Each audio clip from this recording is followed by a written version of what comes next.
ماتش الاسماعيلي وفاركو، لمسه يد على لاعب فاركو جوه ال 18 لم تحتسب وغريبه قوي بصراحه. يعني انا بقى عايز اقول حاجه بقى وكله ياخد باله منها، هي ازاي دي ما اتحسبتش ضربه جزاء يا جدعان؟ والله بجد. يعني الكره دي ما اتحسبتش ضربه جزاء للاسماعيلي في ماتش الاهلي والاتحاد. الكره اللي انتوا شايفينها دي اتحسبت ضربه جزاء وش، وقال لك مع ان هو ايده في جوه جسمه، يعني مش بره الجسم، مش بره محيط جسمه وبتاع، اتحسبت ضربه جزاء.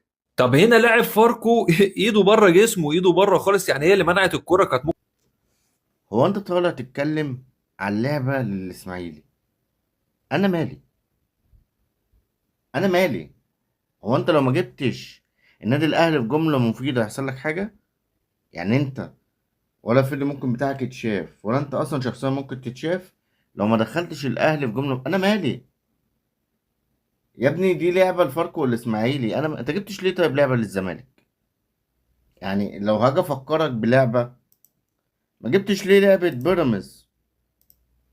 ما جبتش ليه لعبة بيراميدز؟ ها، ما جبتش ليه لعبة بيراميدز لما جت في ايد الونش؟ فاكر المباراة دي ولا راحت من ذاكرتك؟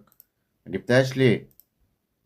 امم جبتهاش ليه لما حسام عبد المجيد جاب الكرة في ايد الونش؟ طبعا مش ضربة جزاء، شفتهاش انت صح؟ ما جبتش ليه صلاح محسن لما جابر شاله من ورا؟ ما فيهاش حاجة طبعا، صح؟ هو انتوا والله العظيم انا اقتنعت خلاص. يعني عقلكم عمركم ما تعرفوا فيديوهاتكم تتشاف، ولا انتوا اساسا شخصيا تتشافوا غير لما تجيب الاهلي في جملة مفيدة.